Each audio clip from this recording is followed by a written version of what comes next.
Being a scout sniper platoon commander was the job that everyone wanted, but knew nothing about. The title alone drew Marines to the position, and I was not immune. A few days after getting the job, I met a girl at a bar in Vegas, and regrettably told her that I was indeed a scout sniper platoon commander.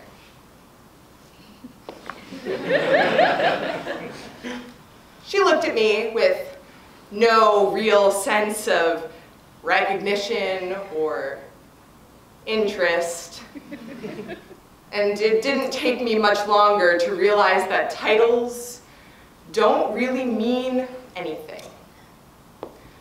5 months after I got my platoon, I knew I would take them to the Middle East to support the war against ISIS.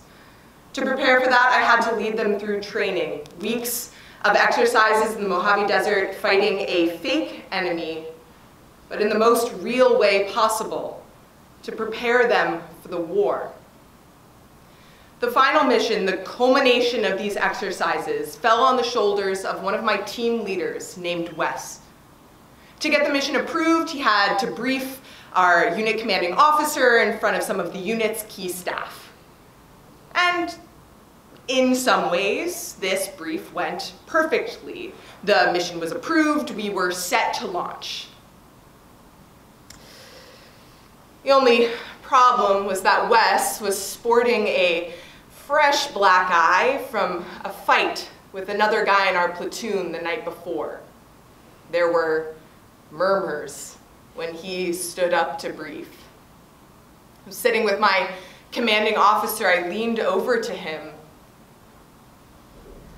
We're still growing up. In a secluded clearing, surrounded by the hills of the Mojave Desert, I sat and waited to hear from the pilots that Wes and his team had taken off. The mission had them flying north of our position, infiltrating a secluded hide site, and reporting for several days on simulated enemy movements as our ground battalion fought through enemy defenses.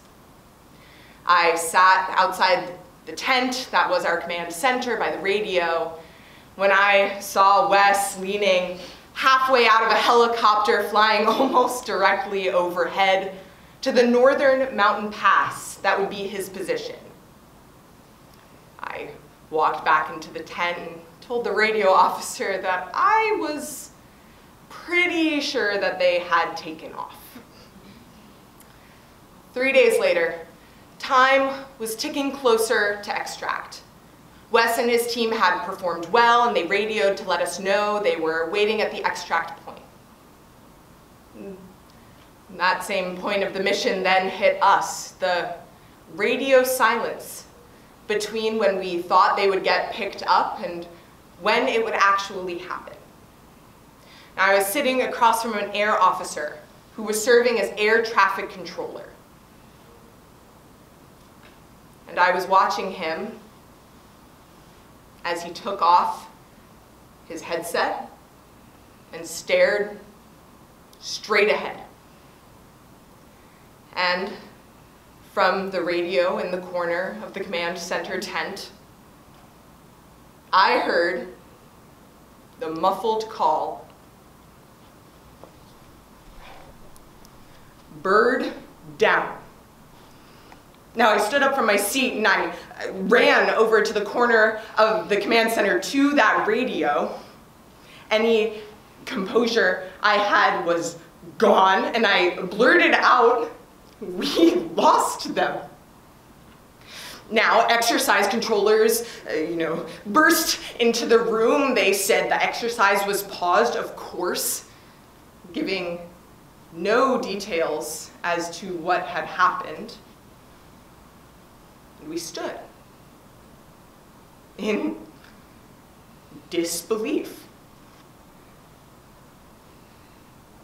And I imagined writing a letter to Wes's parents, to the parents of every single member of his team, apologizing for not preventing the loss of their sons.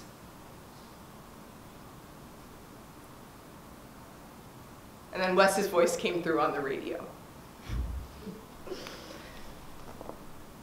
A fighter jet had gone down as part of a bombing run, part of the mission. Wes and his team were okay. They were waiting at the helicopters. They were about to leave. I walked back to my seat. I made eye contact with that air officer. He hadn't said a word. He was staring just directly ahead, rigid in his chair. And then I started to smile.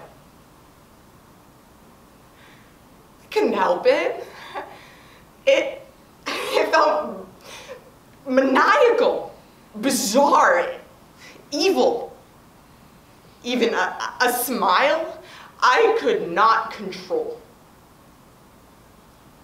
They said I was sorry. I tried to cover my face. Just, I felt so much relief that it was not my guys who were dead,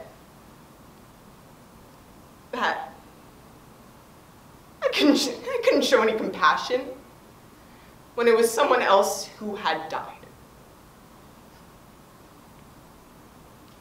I met Wes as he came back to the command center. He described to me the scene of that fighter jet disintegrating over the hill as part of a bombing run, as part of this exercise mission in what would turn out to be just a mechanical failure. The pilot was 35. He had a family. And so I was left to wonder who wrote to his wife.